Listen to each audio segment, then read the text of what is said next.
Okay so hello बच्चों, this Abhishek sir from मोटी commerce academy and आज जो हमारा टॉपिक होने वाला है जर्नल एंट्री को हम कंटिन्यू करने जा रहे हैं।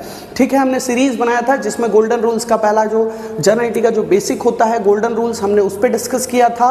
देन हमने दूसरा परचेज एंड सेल्स के रिगार्डिंग जितनी भी एंट्रीज है हम सारी चीज को कवर किए। मैं सिर्फ बेसिक्स नहीं बता रहा हूँ, मैं सारी चीजों को कवर कर रहा हूँ ताकि एक बच्चा, छोटा बच्चा भी होगा ना जो समझने का ट्राई करेगा, समझ जाएगा, है ना। जिसको कुछ भी नहीं आता होगा उसके लिए भी मैं काम कर रहा हूँ।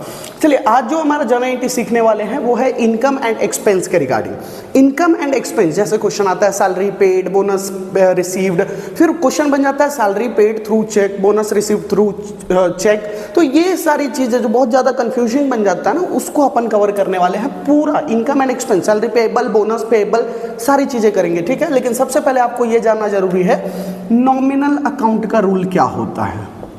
ठीक है, नॉमिनल अकाउंट का रूल क्या होता है वो डिस्कस करेंगे। देखिए, नॉमिनल अकाउंट जो था वो डील करता था एक्सपेंसेस लॉसेस, इनकम्स गेन्स।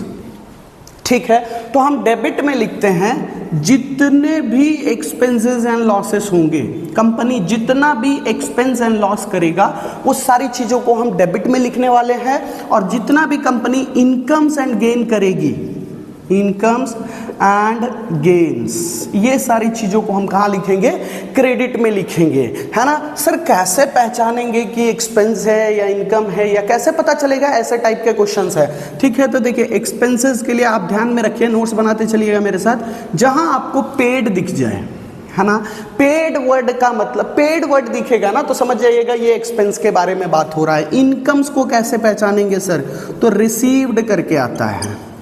ठीक है, इनकम को पहचानने का तरीका क्या है? रिसीव्ड, है ना। तो ये ध्यान में रख लीजिए। फिर मैं वो भी डिस्कस करूंगा, पेएबल क्या होता है, रिसीवेबल क्या होता है, वो मैं क्वेश्चंस के साथ डिस्कस करने जा रहा हूं। फिलहाल आप इसका नोट्स बना लीजिए, फिर मैं कुछ क्वेश्चंस लिखता हूं, उसका सॉल्यूशन करेंगे हम। ठीक है, ये नोट्स आपके पास होना चाहिए समझते टाइम के लिए।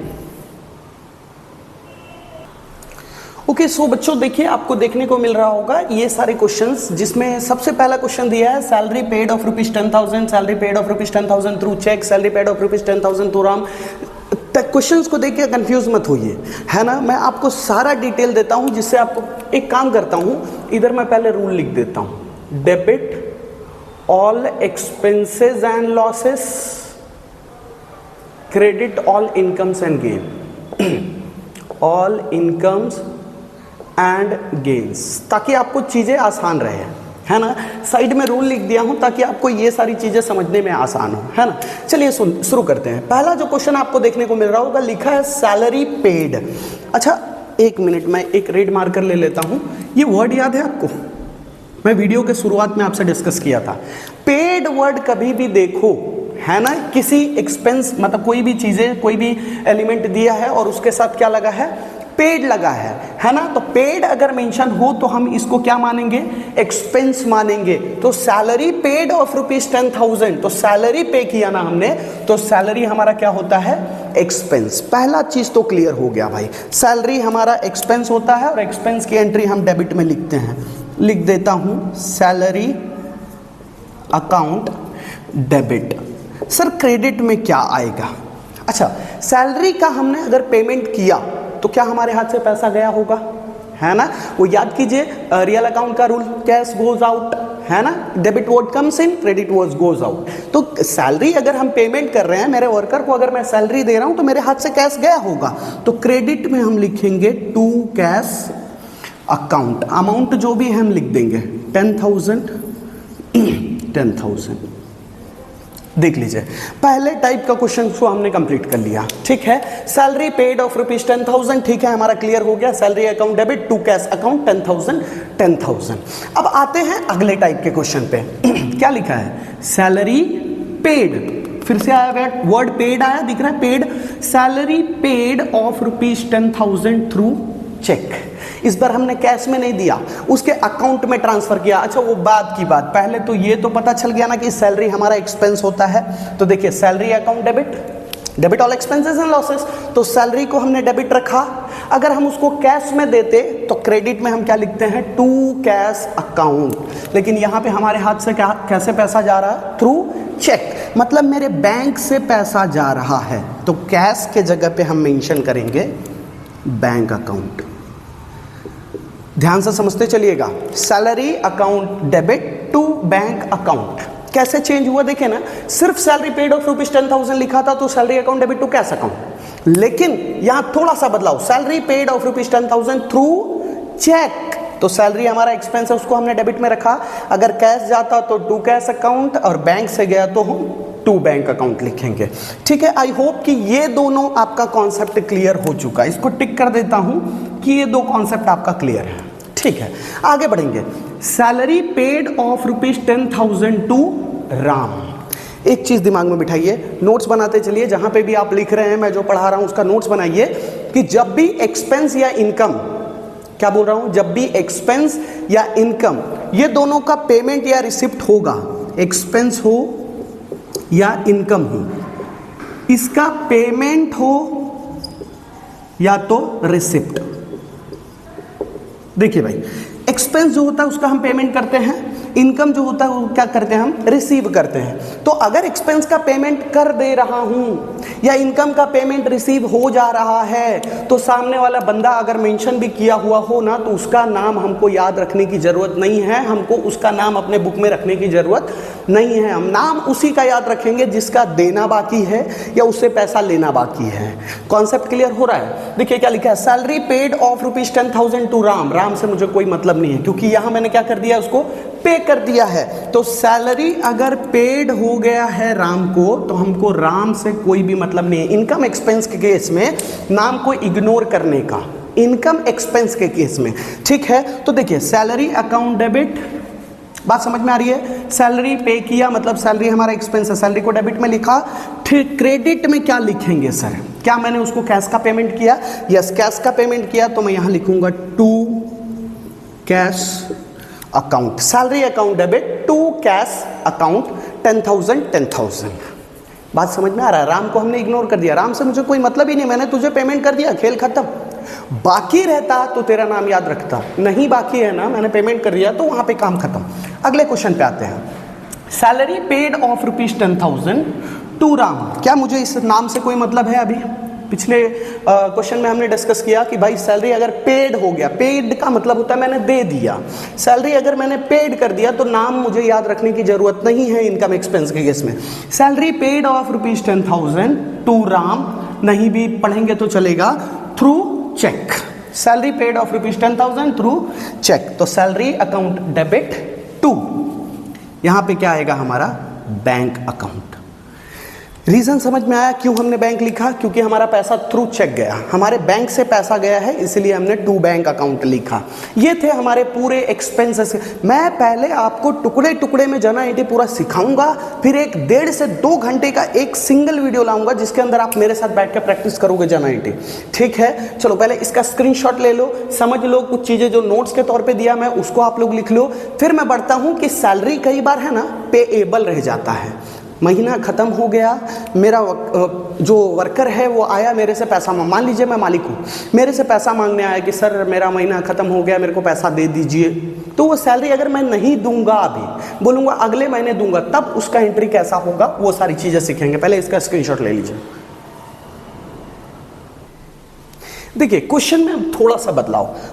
अभी तक आपने क्या सीखा कि भाई सैलरी का पेमेंट कर देंगे तब क्या एंट्री आएगा। कई बार ऐसा होता है कि एक्सपेंसेस भरना बाकी हो जाता है, बिजनेस पूरा कैश टू कैश नहीं चलता कि भाई मैंने कोई तुम्हारा महीना पूरा हो गया, लो सैलरी ले लो। कई बार ऐसा होता है कि हमारा सैलरी का पेमेंट या कोई भी एक्सपेंस का पेमेंट देना बाकी रह जाता है। बोनस पेमेंट करना था लेकिन नहीं कर पाए, है ना, कमीशन देना था लेकिन नहीं दे पाए, तो उनको हम बोलते हैं बाद में देंगे, है ना। तो बाद में देंगे इन द सेंस कैसा, तो सामने वाले बंदे पे हमारा क्या हो जाता है, उधारी हो जाता है। ठीक है, चलिए बढ़ेंगे, यहाँ पे क्वेश्चन देखते हैं। सैलरी पेएबल ऑफ ₹10,000, क्या लिखा है, पेड नहीं लिखा, क्या लिखा, पेएबल।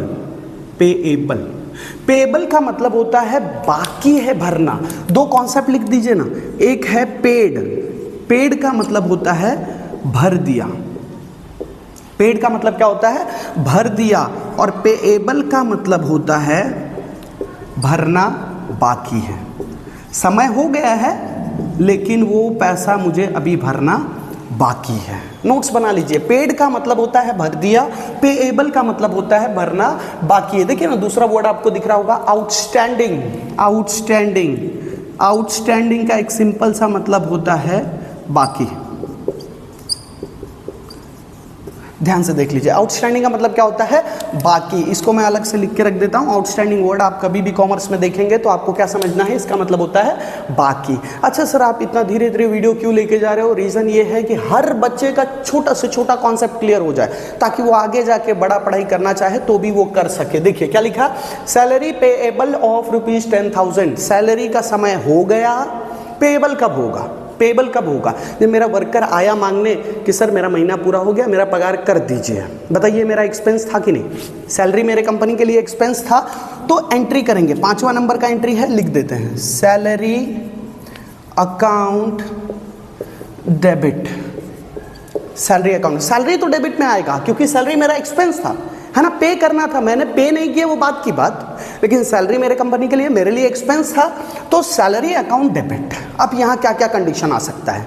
एक तो मैं बोलूँ ठीक है ये ले बेटा तेरा पगार, टू कैश अकाउंट, पैसा जाता क्रेडिट में मैं लिखता टू कैश अकाउंट। दूसरा, ला तेरा अकाउंट नंबर भेज दूं, या ये ले चेक, इससे तू निकाल लेना थ्रू चेक, तो यहाँ क्या लिखता salary account debit to bank account.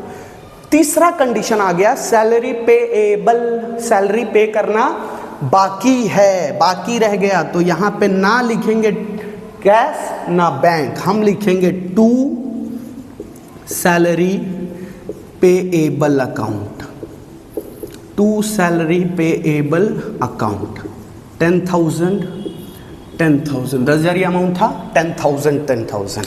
देख लीजिए sir, salary account debit to salary payable account, या तो टू सैलरी आउटस्टैंडिंग अकाउंट। समझ में आ रहा है कॉन्सेप्ट? पहले हमने सैलरी को रख दिया जगह पे क्योंकि सैलरी का समय हो चुका था, तो मेरी कंपनी के लिए एक्सपेंस था। कैश देता तो टू कैश अकाउंट, बैंक से देता तो टू बैंक अकाउंट, और नहीं दिया मैं बाकी रह गया तो मेरे लिए क्या बन जाता है, लायबिलिटी, कर्जा, है ना। तो लिख देंगे हम to salary payable account. I hope ये क्लियर होगा। पहले पे टिक करता हूं। दूसरा क्वेश्चन क्या बन रहा है, salary payable of ₹10,000 to Mohan. अब आप बोलेंगे कि सर आपने बोला था नाम को इग्नोर करने, याद है नाम को इग्नोर करने बोला था, लेकिन मैं कौन से केस में इग्नोर करने बोला था? जब हम पे कर देंगे। क्या इसमें पे हुआ है? इसमें क्या लिखा, पेएबल का मतलब क्या होता है, भरना बाकी है, तो बाकी है तो नाम याद रखना है, बाकी नहीं है भर दिया तो नाम से मुझे कोई मतलब नहीं, लेकिन अगर पे करना बाकी है तो सामने वाले बंदे का नाम याद रखना पड़ेगा, मतलब मोहन जी को हमारे को अपने दिमाग में लेके चलना है। अच्छा ठीक है, मैं क्रेडिट के सीन को हटा देता हूं क्योंकि जाहिर सी बात है हम एक्सपेंस की बात कर रहे हैं, तो डेबिट में तो एक्सपेंस का नाम ही आएगा, है ना। सैलरी पेएबल, अच्छा सैलरी का टाइम हो गया जो कि भरना बाकी है, तो सैलरी मेरे लिए एक्सपेंस था कि नहीं? सैलरी एक्सपेंस था, तो सैलरी को हमने डेबिट में लिख दिया।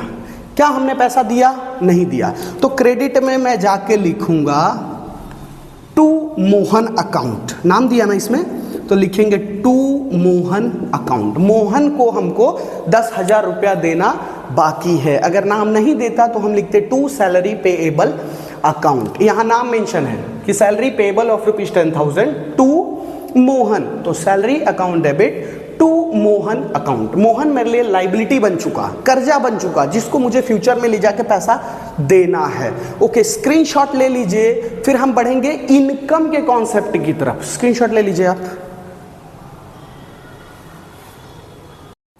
ओके सो बच्चों अभी देखिए, हम देखेंगे कि इनकम के कैसे कैसे टाइप के क्वेश्चंस बन सकते हैं। जैसे एक्सपेंस के थे, जस्ट उसका रिवर्स होता चलेगा।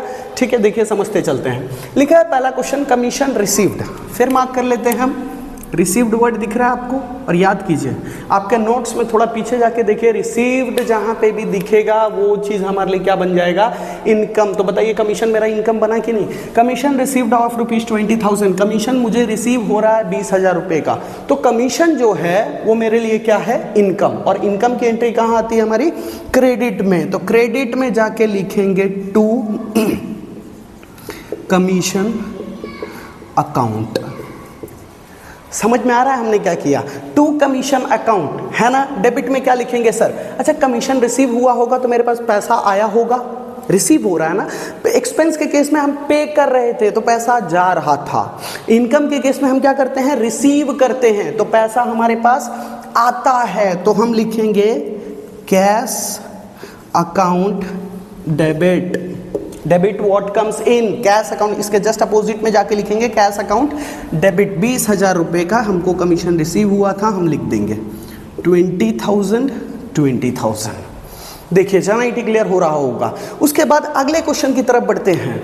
कमीशन रिसीव्ड, अच्छा कमीशन मेरा इनकम हो गया कि नहीं, तो कमीशन को क्रेडिट में लिख दो। इसको मिटाते चलता हूं मैं, यहाँ पे क्या आएगा वो तो बाद की बात, पहले मैं इसको मिटा लेता हूँ। कमीशन तो कंफर्म है कि यहाँ पे आएगा क्योंकि कमीशन रिसीव्ड हुआ, तो कमीशन मेरा इनकम है क्योंकि कमीशन इनकम है, इसीलिए इनकम को हम कहाँ लिखते हैं, क्रेडिट में। जर्नल एंट्री का रूल, गोल्डन रूल्स आपको एकदम दिमाग में फिट होना चाहिए, है ना। कमीशन हम क्रेडिट में लिख दिए। Of ₹20,000 through check.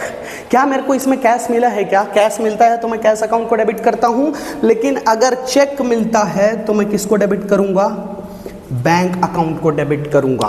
पैसा आ रहा है, बैंक में पैसा आ रहा है। जब जा रहा था तो बैंक क्रेडिट में लिख रहे थे पैसा, जब आ रहा है तो बैंक को हम क्या करेंगे, डेबिट करेंगे। नोट्स बनाते चलिएगा। तीसरे क्वेश्चन की तरफ बढ़ रहा हूं मैं, है ना। तीसरे टाइप के क्वेश्चन की तरफ बढ़ रहा हूं, सिर्फ बैंक अकाउंट को मिटा रहा हूं। रीजन इज कि कमीशन तो परमानेंट इधर ही बैठेगा ये पूरे क्वेश्चन में। देखिए कैसे, commission received of ₹20,000 from Mohan. याद कीजिए एक्सपेंस के केस में हमने क्या डिस्कस किया था, जब भी पेमेंट या रिसिप्ट हो जाए तो सामने वाले बंदे से हमको कोई मतलब नहीं है, बाकी रह गया तो नाम याद रखेंगे, नहीं तो उसके नाम से मुझे कोई मतलब नहीं है ना। घर पे खाना पीना थोड़ी खाने जाना है भाई। Commission received of ₹20,000 from Mohan, तो क्वेश्चन तो समझिए यहीं तक है, क्योंकि कमीशन रिसीव्ड हो गया है तो कमीशन रिसीव्ड ऑफ ₹20,000। बताइए कमीशन मेरा इनकम है तो टू कमीशन अकाउंट। डेबिट में क्या लिखेंगे सर, हमको कैश मिला तो हम एंट्री कर लिए कैश अकाउंट डेबिट। अगर यही कमीशन मेरे को इसके थ्रू चेक, देखिए आगे क्वेश्चन में दे दिया, commission received of ₹20,000 from Mohan, नाम से मुझे कोई मतलब नहीं, इसको ऐसा लाइन खींच के काट देता हूँ। काट इसलिए दे रहा हूँ क्योंकि कमीशन मेरे को रिसीव्ड हो गया, रिसीवेबल नहीं है, रिसीव्ड हो गया मतलब मिल गया। यहाँ पे एक नोट्स फिर इसके रिगार्डिंग में बना देता हूँ। रिसीव्ड का मतलब होता है मिल गया, और रिसीवेबल का मतलब होता है मिलना बाकी है। तो जब किसी से पैसा मिलना बाकी है ना, तो उसका नाम हम नोट करते हैं, और रिसीव्ड हो गया तो उसके नाम से मुझे कोई भी मतलब नहीं है ना। तो देखिए commission received of ₹20,000 from Mohan, तो नाम मोहन से मुझे कोई मतलब नहीं, कमीशन मेरा इनकम था उसको लिख लिया, कैश अकाउंट को डेबिट कर लिया। अगला था commission received of ₹20,000 from Mohan through cheque. Mohan को भूल जाओ, थ्रू चेक मेरे को कमीशन रिसीव हुआ, ओके टू कमीशन अकाउंट हो गया। पैसा मेरे पास कैश आया है या मेरे अकाउंट में आया है, कैश आया है तो कैश को डेबिट करूं, अकाउंट में आया है तो बैंक को डेबिट करूं। आई होप ये क्लियर है ना। ये इतनी जल्दी इसलिए हो पाया क्योंकि आपने एक्सपेंस के टाइम पे थोड़ा डिटेल पे ध्यान दिया, इसलिए आपको सारी चीज़ें समझ में आ रही है। ठीक है, रूल वही सारे चल रहे होंगे, बस उल्टा चल रहे होंगे, क्योंकि जब एक्सपेंस हो रहा था तो एक्सपेंस को हम डेबिट में रख दे रहे थे, बाकी एंट्रीज क्रेडिट में जा रही थी। इनकम के केस में इनकम को हमने क्रेडिट में फिट कर दिया, बाकी पैसा आ रहा है तो कैश को डेबिट कर रहे हैं, बैंक में पैसा आ रहा है तो बैंक को डेबिट कर रहे हैं, है ना। अब समझेंगे कि रिसीवेबल के केस में हम क्या करेंगे। स्क्रीनशॉट ले लीजिए, आगे बढ़ेंगे। देखिए आगे बढ़ेंगे कि मिलना बाकी के कॉन्सेप्ट में हम क्या एंट्री करते हैं। यहां देखिए लिखा है कमीशन रिसीवेबल। रिसीवेबल का दूसरा नाम एक्रूड बोलते हैं। इनकम के केस में एक्रूड यूज करते हैं, एक्सपेंस के केस में आउटस्टैंडिंग यूज करते हैं, तो दोनों का मतलब सेम है, कंफ्यूज मत होइएगा, है ना। अभी हम थोड़ी देर पहले पढ़े थे आउटस्टैंडिंग, याद है आप लोग को। आउटस्टैंडिंग का मतलब होता है बाकी, और इसका दूसरा एक्रूड, है ना, इसका भी मतलब बाकी ही होता है। ठीक है, ये दोनों का भी नोट्स बना के आप साइड में लिख के रख लीजिएगा कि आउटस्टैंडिंग या एक्रूड वर्ड देखें तो इसका मतलब होता है बाकी। ठीक है, देखते पढ़ते। कमीशन रिसीवेबल ऑफ ₹20,000, कमीशन मिलना बाकी है। मतलब एक बात तो बताइए कि कमीशन मेरा इनकम था कि नहीं। कोई भी चीज़ मिलना बाकी कब रहेगा, जब मेरे को मिल जाना चाहिए था लेकिन मिला नहीं है अभी, है ना। तो कमीशन इस केस में मेरा क्या बन जाता है भाई, income to commission account. Commission मेरा इनकम था बट मिला नहीं है। मिला होता तो यहाँ कैश अकाउंट डेबिट हुआ होता या बैंक अकाउंट डेबिट हुआ होता, लेकिन मिला नहीं है, मिलना बाकी है, तो लिखेंगे commission receivable account debit. Commission receivable account debit कितना है सर? 20,000। नोट डाउन कर लेते हैं अपन। लास्ट में आपको कुछ क्वेश्चंस प्रैक्टिस के लिए भी दूंगा, जो आप प्रैक्टिस करके मुझे आंसर्स करना कि आपको कितना कॉन्सेप्ट समझ में आया है ना। Commission receivable account debit to commission account. Commission तो इनकम था तो क्रेडिट में ठोक ही देने का, एकदम बिल्कुल लिख ही देने का, टेंशन नहीं लेने का। क्या क्या केस हो सकते हैं? कमीशन रिसीव्ड हो सकता है तो कैश के थ्रू, तो cash account debit to commission. Bank के थ्रू मिला तो bank account debit to commission. नहीं मिला तो commission receivable account debit to commission. एक और केस क्या बनता है? Commission receivable of ₹20,000 from Mohan. अच्छा बताइए, कमीशन मेरा इनकम था तो क्रेडिट में तो कमीशन लिख दूंगा मैं, है ना। कमीशन को मैंने क्रेडिट में लिख दिया, नाम आ गया सर, फिर से वही केस, फ्रॉम मोहन, याद है?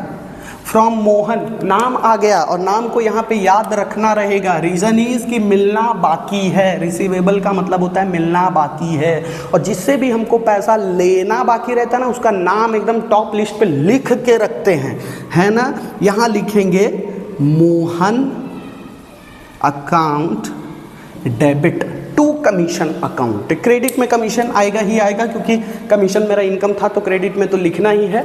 डेबिट में पैसा नहीं आया है, मोहन से मुझे बाद में मिलेगा, तो इसके जस्ट उल्टे में जाके हमने मोहन का नाम लिख दिया, तो Mohan account debit to commission account. ठीक है, ये था पूरा कॉन्सेप्ट हमारा इनकम एंड एक्सपेंस का। मैं आपको 8-10 क्वेश्चन दे रहा हूँ, या 4 क्वेश्चन लेते हैं, 4 से 5 क्वेश्चन मैं आपको दे रहा हूँ, उसको नोट डाउन कर लीजिए और आप मुझे करके बताइएगा कि रेफरेंस के थ्रू आप कर पा रहे हैं या नहीं कर पा रहे हैं। ठीक है, ये सारे क्वेश्चंस आपके प्रैक्टिस के लिए स्क्रीनशॉट ले लीजिए, है ना। स्क्रीनशॉट ले लीजिए, आप प्रैक्टिस कीजिए और मुझे कमेंट बॉक्स में आंसर भेजिए। 5 का नंबर वाइज है, 5 का नंबर वाइज आप भेजिएगा, मैं चेक करूंगा कि आपको आ रहा है या नहीं आ रहा है ना। आपको आपने वीडियो कंप्लीट किया होगा तो आपके कॉन्सेप्ट्स क्लियर होंगे, और कॉन्सेप्ट क्लियर होंगे तो मेरे को विश्वास है कि आप ये सारे क्वेश्चंस को कर पाएंगे, है ना। स्क्रीनशॉट ले लीजिए, अच्छे से एकदम शांति से बैठ के प्रैक्टिस कीजिएगा। ठीक है, मैंने जर्नल एंट्री का सीरीज शुरू किया है, जिसमें आपको बड़े से बड़े लेवल तक का जर्नल एंट्री सिखा दिया जाएगा, जिससे आपको आगे की भी पढ़ाई में टेंशन भी नहीं होने वाली है। ठीक है, मैंने जर्नल एंट्री का इनिशिएटिव इसलिए लिया है क्योंकि हर जगह जर्नल एंट्री है, जहाँ जाओगे वहाँ जर्नल एंट्री है ना। तो वो आपके अभी बेसिक्स में खत्म हो जाए तो आपके टेंशन खत्म हो जाएंगे। ठीक है, अगले वीडियो में हम जर्नल एंट्री के सीरीज को आगे बढ़ाएंगे। फिलहाल आप इसका स्क्रीनशॉट ले लीजिए और